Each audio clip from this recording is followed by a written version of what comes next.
Hello, everybody. Welcome to IMAGI-NATION TV. Now, we're doing this a little bit raw today. We had a bit of a meltdown because the internet has gone ballistic in Australia with a lot of people at home now, working from home at schools. So the platform that we use behind YouTube didn't work. So here we are, and I'm going to do it raw. We're waiting for the guests to call in on the phone. If you'd like to chuck some comments onto the chat line, I'd love to hear from you. So I'll say hi. And I'd love to know your thoughts about imagination and specifically about design and what design means to you. So in my mind, when we think about design, often we're thinking about the framework around an idea, around how we can see a problem and potentially solve a problem. And I wanted to kickstart with an example from this wonderful yellow book called Beazley's Designs of the Year in 2018. So listen to this for a cracking design. Glowing plants. There they are. Whoa. So this was designed by Seon-Young Kwak and Michael Strano Research Group for MIT in the USA. Almost 20% of global electricity generation is used for lighting. Check that number out, 20%. Creating CO2 emissions equivalent to 70% of the world's cars. 70% of the world's cars. Now, what if we could replace reading lamps with pot plants and street lights with trees? That's what scientists at Massachusetts Institute of Technology hope could happen following their work in plants nanobionics, which aims to engineer plants to take over functions currently performed by electrical devices. By immersing plants in a solution called luciferase, can't read it, I can't quite read it, but it's in there somewhere, luciferase, the enzyme that gives fireflies their glow. They have developed specimens that emit light from their leaves. The aim is to perform one treatment when the plant is a seedling and have it last for a lifetime. So literally having trees light up the streets instead of lights. It's mind-boggling. I love what people can do. This is another one. I don't know if anyone's ever seen Mad Men. Anyone seen Mad Men, the TV show on the chat line? Good to see a couple of people jumping in. Technology is a great thing, works and doesn't work, and we design for the best world solution. Thanks, Parul. Have we seen the Lego show with Hamish Blake? They're all about imagination. Lunatunes Live TV, love it. Philip, nice to see you again from America. Okay, so this guy, George Lois, is an advertising dude from the States. Now, broadly, they say that the Mad Men series was based off George Lois. So this is what George wrote in one of his entries in his tips in this book called Damn Good Advice. When I was 14, I had an epiphany that inspired my life. Now, maybe it can be yours. In the early 20th century, Kazimir Malevich changed the future of modern art and led the Russian avant-garde into pure abstraction. 30 years later, as a freshman at the High School of Music and Art in Manhattan, I was asked to create similar compositions every day in a basic design course. The more we ripped off Malevich or Klee, Bayer, Albers or Mondrian, the better Mr. Patterson liked it. Boring. In the last class of the year, when Mr. Patterson sternly once again asked us to create a design on an 18 by 24 illustration board using only rectangles and called it a final exam, I made my move. As my 26 classmates worked furiously, cutting and pasting, I sat motionless. Mr. Patterson, eyeballing me, was doing a slow burn as he walked up and down the classroom, peering over the shoulder of each student. Time was up. Growing apoplectic as he stacked the final designs, he went to grab my completely empty board. When I thrust my arm forwards and interrupted him by casually signing G. Lois in the bottom left-hand corner, he was thunderstruck. I had created the ultimate 18 by 24 rectangle design. Now check this out. So Lois just signed the 18 by 24 blank piece of paper and sat there silent for the whole exam. I love that thinking. When we go, someone has given us a frame, someone has given us a paradigm, and we've just gone, no, I might think outside of that. So it's a phenomenal thing to be able to engage in. If you're keen to share some thoughts on design, jump onto the chat line now on YouTube, youtube.com/AIM Mentor. I'm just calling Penny, who helps produce the show, to see if we can get some of our guests on to have a bit of a chat. So stay tuned. It's time for silence meditation. Feel free to listen to the call.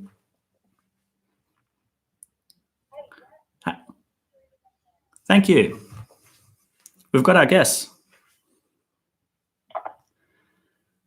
Okay, thank you to everybody who is on the chat line.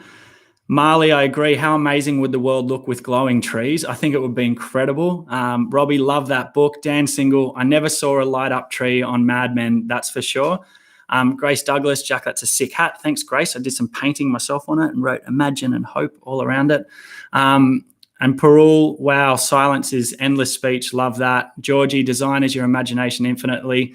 Keep coming on the chat line. If you want to support Imagination TV through all of the technological hurdles as we try and get out to the billion kids that are being left behind at the moment with these challenges in technology, as we move through these challenges with COVID-19. You can jump on the website, grab an Imagination hoodie or throw in a donation, $5, $20, $150,000. Jump on the AIM Mentoring website and help us be able to mentor these billion kids and try and get a mentor into the home every single day during this period. Now, I'm hoping we have some of our pals on the line. Tull Price, have we got you there?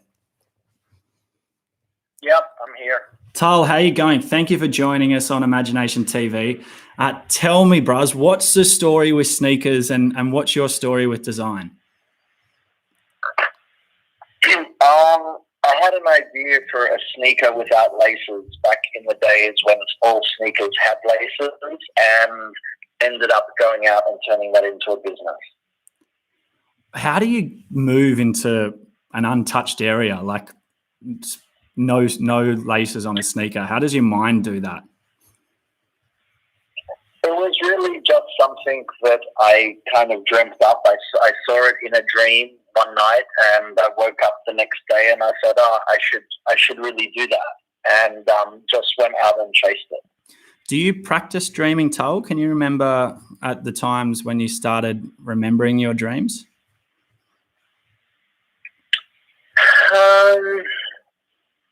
I think I remember them sporadically throughout my life, but, certain things, especially in the earlier hours of the morning, I think from between, maybe particularly, an hour it feels like or two before waking up, they get really quite vivid and they become something in between a dream and a little bit of, more reality. I seem to be able to push more things into it that I want to dream about in that time. Yeah, that's an incredible idea. Rhian Miller, how are your dreams? Thanks for joining us on Imagination TV. We'd love to hear about your dreams and about design and how you approach design and what process you bring to that. Yeah, I think my dreams vary every night, as does everyone else's, but a lot of mine are about, I guess, constructing different elements of the world to assist with what we do here at AIM. So, for example, last night I had a dream that I was in some kind of like magical wonderland, and that allowed me to relate it to, creating imagination pop-up factories, which is what my design role at AIM is. And Rhian, how old are you? 22. And what does it mean to look at solving problems through a 22-year-old's eyes? What approach do you take to designing challenges when you're working with AIM around trying to flip the script with kids, for example? Yeah, I think it's important that we have young leaders within the organisation that can relate to the kids and the problems that they're facing, to be able to create the solution so that the students in the program know that they will always be the solution to the world's problems currently at hand. Love that. I'm going to go back to the chat line quickly. Tull, you got a lot of love from some people on there. Rhian Miller, lots of fans. Penny W says, go Rhian. Lots of people saying, go Rhi. Philip, go Rhi. Yeah, Rhian from Georgie, young leader, young legend. Speaking of another legend, Bronwyn Bancroft. Mum, how you going? Oh, I'm just unmuting, Jack. Oh, well, that'll be the first time. That'll be the first time that you were. No, you. I'm just mumbling. How are you, Mum? Tell us about the time you went to Paris as part of the group of the. Actually, 1.5. Any attitude at that point, or?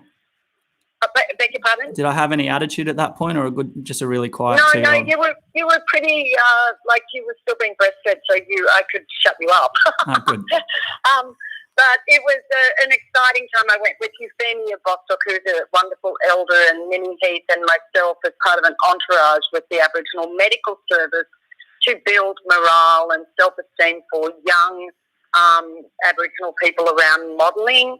And we went to Paris for 3 weeks. It was an extraordinary experience and one that I will never forget, but also very pleased to come home to you and your dad, and to be back in Australia, which I'm sure a lot of people are feeling at this moment as well.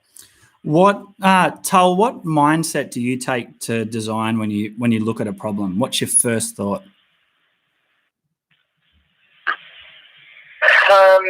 The first thing I usually try, it's not, I don't do it on purpose. I think it more happens naturally. You know, for me, design in my area is more about trying to get a feeling for what people, and it's obviously a generalization, what people are feeling at a certain time, and based on what they're feeling at a certain time, have an instinct for what they may be looking for next, and then try to kind of design into that. Because for me, I think other people may agree or disagree, you know, design is, to a degree, it's a visual conversation, and you want to be adding something new or saying something that makes somebody think or feel a little bit different, or be inspired, or give them a future point to which they can then, you know, respond. Bronnie, what do you think about that take of Tull's on design? I think it's spot on, because actually one of the things about design is that elevates people's sensory perception, and it makes them view something through the eyes of the designer in a way that they possibly could never have imagined. And I believe it's a fantastic conduit when people design things, to be able to allow other people into their mind.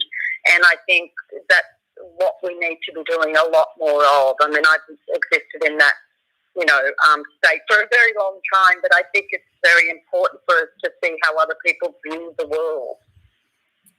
We've got some great comments coming through. Georgie saying it's a visual conversation. They love that idea, Tull, and so did Dorcas as well.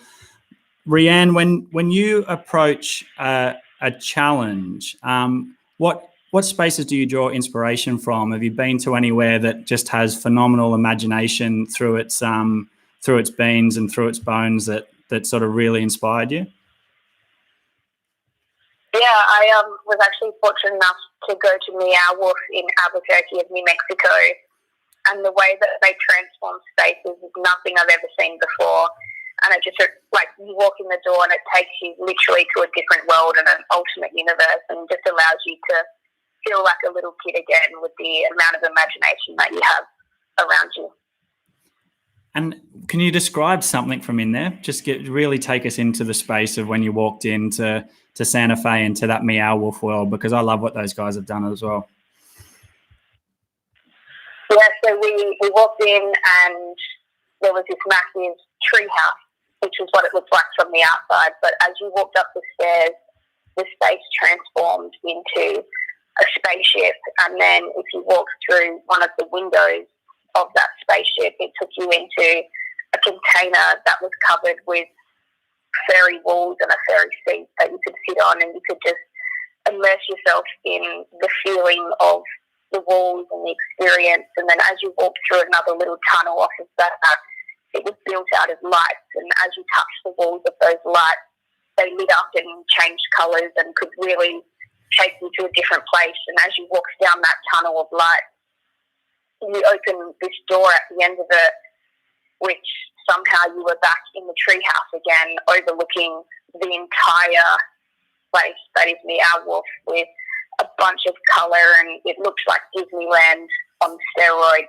It was absolutely nuts, and yeah, it's really hard to explain. I'm not sure I've done a great job of it. But I think you've just described my childhood, Rhian, waking up every morning in Mum's house in Lawson Street. Bronnie, what drew you to colour? A little rumour mill has sparked in my mind around the the influence of Kandinsky at some point when you were in New York. What really led to these colourful explosions and treehouse spectaculars that you create, Mum?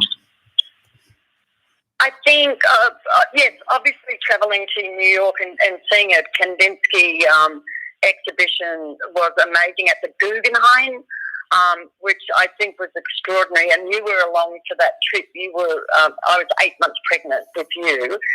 And I think seeing the Kandinsky's work, I love Marc Chagall, I love Alexandra Exter, who's a Russian costume designer who had to pretend to be a man to be able to accept it to do theatre design in Russia.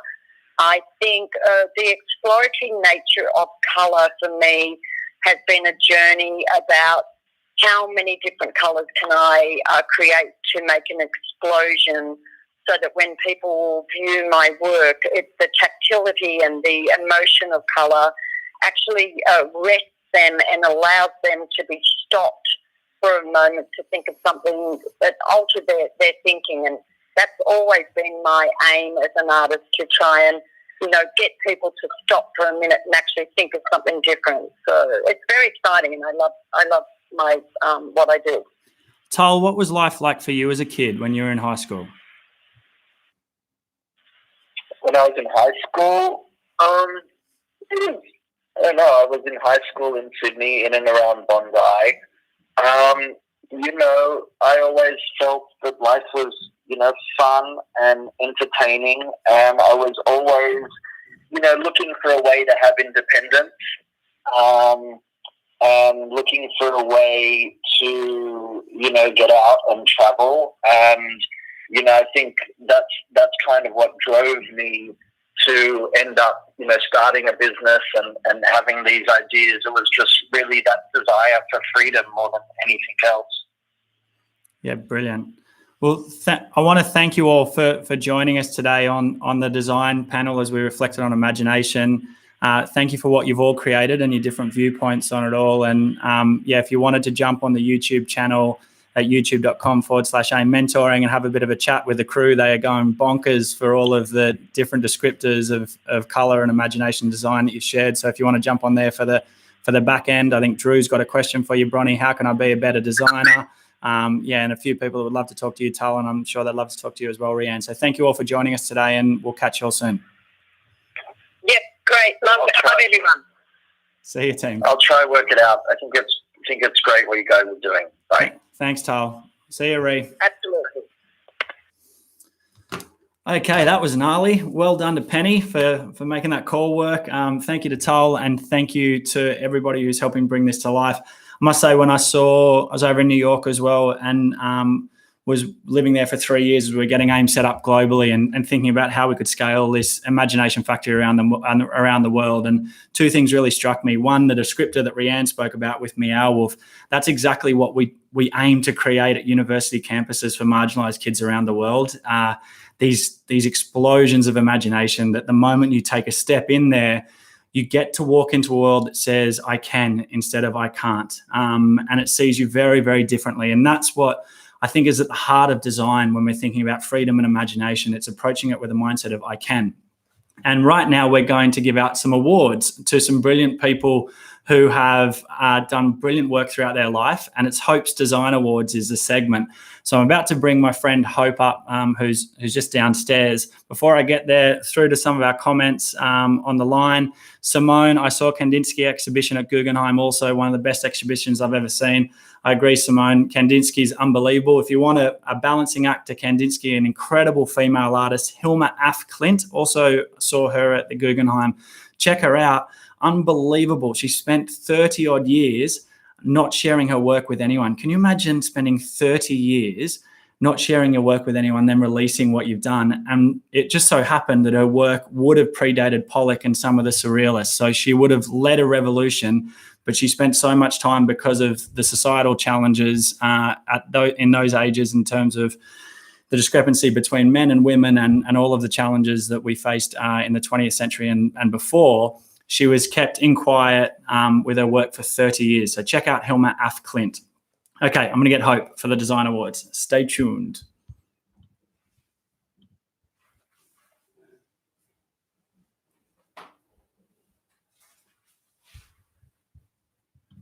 And that's the complex reveal. And this is Hope.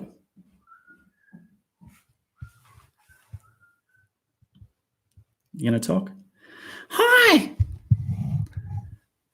Bring the mic over. Yeah, we can adjust the screen too. It's all real. Okay. Hope, I'm going to pull up your notes for you so you can read it, because there are some incredible designers. So every week we're going to give out design awards, and we're going to, Hope right here is going to select a Freedom Award for a youngster somewhere around the world under the age of 18 who has done something incredible to create a fairer world. And then we're going to give out a Lifetime Achievement Award. So over to you, Hope. This is your segment. I hope you have a good time and you can take it for a ride. We've got some great messages. Marley, Hope, Robbie Miller, g'day, Hope. Misha Colley, hi, Hope. Round of applause. Hi. You bring a smile to the face from Jess Daniels, and Nadia's got some love hearts. Hi. Okay, let's go. All right. The Future Award I am proud to announce today is a shared award between Neema Cox and Angelina Aurora. Okay, let me share what they've done. Wow, check these guys out. Neema is a nil teen from Coolgardie, there's a mouthful, in Western Australia, who had an idea to investigate the medicinal properties of traditionally used plants. Whoa. She enlisted the help of 2 other students to understand why the maroon bush, crimson turkey bush, and sweet potato leaves, so successfully used in treating various illnesses in her community. Fusing her cultural knowledge and science together, Neema looked to identify the antimicrobial reaction in plants to create new medicines and support communities who have limited access to alternatives. Well done, Neema Cox. And our joint award winner today, Angelina Aurora, a Sydney-based youngster. Angelina Aurora is an environmental scientist, inventor and innovator. For 4 years, she's been working on creating an alternative to plastic. Yay! Thank you. After a number of attempts, Angelina turned to nature for answers. I love nature. I love walking along the beach. I love trees. I cuddle trees. Cuddle a tree today. Get out there, guys. Just cuddle a tree. She found the solution in prawn shells and spider protein. My uncle's a spider. His name's Jared. By combining the two, she has now invented a biodegradable plastic that disintegrates in just 33 days. That's 1.5 million times faster than regular plastic. And she did this when she was 16. She believes that overcoming the fear of failure that holds back curiosity is the key to tackling global challenges. Round of applause for these youngsters online. Wow. Robbie Miller, prawn shells, crazy. Hannah James, how cool. Hashtag tree hugger from Crystal Lee Ferguson. Yeah, for that group, we're going to send them Hope. We're going to send them a hoodie, and we're going to send them an award as well to celebrate them being the first people that won Hope's Design Awards. And you're going to do this weekly. Yeah, I'm going to be back weekly. Whether the internet wants me or not, I'm going to be here. You can't stop me. You can't stop Hope. Okay, on to our Lifetime Award. Yeah. The Lifetime Award goes to Hayao Miyazaki and Studio Ghibli. Oh, I love Miyazaki. He's a world-renowned director, designer, and filmmaker, animator, and author.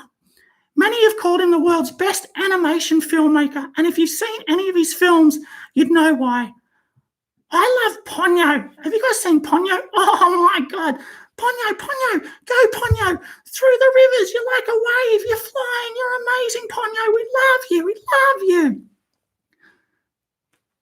Keep going, bud. Okay, where was I? In 1985, he co-founded Japan's most famous and beloved film studio, Studio Ghibli. Miyazaki's work continues to spark the imagination of audiences around the world. In his films, he creates wonderful worlds that are equally familiar, strange, playful, and dark. They feature curious characters. Oh, yeah, they do. I hope one day I could be on a Studio Ghibli film. Give me a gig, Ghibli. And stories of heroism in many shapes and forms. Miyazaki challenges viewers to look beyond the dichotomy of good versus evil and directs them to more closely look at the relationship between the natural environment and the monstrous appetite of industry. Our Lifetime Achievement Hope Award today goes to Hayao Miyazaki. Congratulations, and congratulations to the Studio Ghibli family. There's a hoodie on your way. We'll send you a certificate, and that's it from me. That's a wrap for the show. Well done, Hope. You did brilliantly. That's it from us today, guys. Thank you, everyone, for tuning in. Thank you to the great reactions online. Miyazaki, I bloody love Ponyo. Love Studio Ghibli from Sidini. And if you want to support the show, grab an Imagination hoodie on aimentoring.com. And if you want to help us try and get a mentor into every kid's life every single day, then head to the website, throw in a donation, $5, $15, $150,000, $500,000. Keep this organization afloat as we try and support 1 billion kids around the world during these tough times and beyond, to imagine what's possible tomorrow and to do it with hope. What do you reckon, Hope? I reckon that's great. Can I have a hug? Okay. All right, everybody. That's a wrap. Go give Hope a hug. Peace.